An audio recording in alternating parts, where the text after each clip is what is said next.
ఇక online betting వలలో మరో నిండు ప్రాణం బలైంది. దానికి సంబంధించిన బ్రేకింగ్ చూద్దాం. ఖమ్మం జిల్లా కూసుమంచి మండలం గొల్లపల్లికి చెందిన ఉపేందర్ బెట్టింగ్ కు బానిసై ఊరంతా అప్పులు చేశాడు. తల్లిదండ్రులను, భార్య, పిల్లలను పట్టించుకోకుండా బెట్టింగ్ యావలో అధిక వడ్డీలకు అప్పులు 5-6 లక్షలు తెచ్చాడు. అయితే చివరకు వడ్డీల భారం పెరగడంతో తెచ్చిన బాకీలు తీర్చలేక ఉపేందర్ ఉరేసుకున్నాడు. ఎంత చెప్పినా వినేవాడు కాదని, వ్యసనాలకు అలవాటు పడి ఇంటిని నడి రోడ్డున పడేశాడని కుటుంబ సభ్యులు ఆవేదన వ్యక్తం చేస్తున్నారు. కుటుంబానికి చేదోడు వాదోడుగా నిలవాల్సిన కుమారుడు అప్పుల బాధతో ఉరివేసుకోవడంతో అటు తల్లిదండ్రులు, ఇటు భార్య కన్నీరు మున్నీరుగా విలపిస్తున్నారు.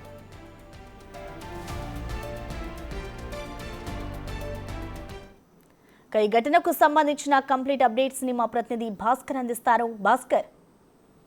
ప్రసన్న, ఖమ్మం జిల్లా కూసుమంచి మండలం గైగొల్లపల్లి గ్రామంలో పోరుట్ల ఉపేంద్ర అనే వ్యక్తి తన దురలవాట్లకు పాల్పడి మరోవైపు మద్యానికి బానిస కావడంతో పాటు పలు జలసాలకు అలవాటు పడటంతో పాటు ఇటీవల కాలంలో ఆన్లైన్ బెట్టింగ్ కూడా అతను అలవాటు పడడంతో ఆ గ్రామంలో గొల్లగూడెంలో సుమారు ఆ గ్రామస్తులతో పాటు తన స్నేహితుల వద్ద కూడా సుమారు 5 లక్షల నుంచి 6 లక్షల వరకు కూడా అప్పు చేసి తను ఒక్కసారిగా ఆ అప్పు నెలల తరబడి కూడా చెల్లించకపోవడంతో పాటుగా చివరకు మితి తీసుకొచ్చుకున్నటువంటి వాటిని సైతం చెల్లించకపోవడంతో ఆ వడ్డీకి ఇచ్చినటువంటి వాళ్ళు కావచ్చు లేదా అప్పు ఇచ్చినటువంటి వారందరూ కూడా ఒక్కసారిగా కోరుట్ల ఉపేంద్రపై ఒత్తిడి తీసుకురావడంతో ఇక ఆయన ఒక్కసారిగా ఒత్తిడికి లోనైపోయి ఒక ఇంట్లో ఊరేసుకొని ఆత్మహత్య చేస్తున్న ఘటన అయితే నెలకొంది. వాళ్ళంతా కూడా చిన్నపాటి వ్యవసాయ కుటుంబం. చివరకు ఇటీవల కాలంలో ఉపేంద్ర తనకున్న పొలంలో వాళ్ళ తండ్రి ఉన్న పొలంలోనే కాస్త వ్యవసాయం చేసుకుంటూ కుటుంబాన్ని పోషించుకుంటున్నారు. ఉపేంద్ర మాత్రం తనకున్న ఆటోలోనే ఖమ్మం నగరంలో నుంచి మెయిన్ మన కూరగాయల మార్కెట్ నుంచి కూరగాయలు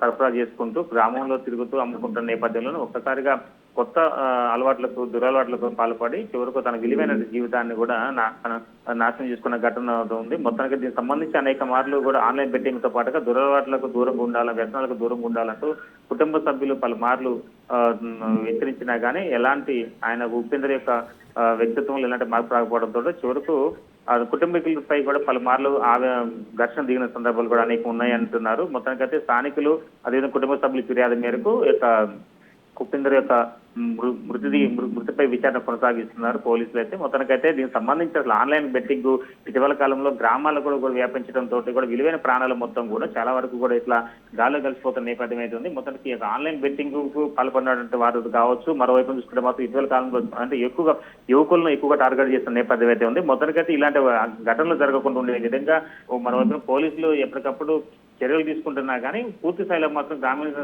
అంటే ఈ యొక్క ఆన్లైన్ బెట్టింగ్ వ్యవహారం అనేది గ్రామీణ ప్రాంతాల్లో కూడా ఏకబాగడంతో ఉన్న మొబైల్ వల్ల కూడా ఎక్కువగా ఇలాంటి దురలవాట్లకు పాల్పడుతున్న నేపథ్యం అవుతుంది అనేది స్థానికులు చెప్పుకున్న నేపథ్యం అవుతుంది. మొత్తానికైతే మొత్తం దీనికి సంబంధించి ఇప్పటికే పోలీసులుగా మొత్తానికి పూర్తి దర్యాప్తు ప్రారంభించిన నేపథ్యం ఉంది. ప్రసన్న. Thank you Bhaskar.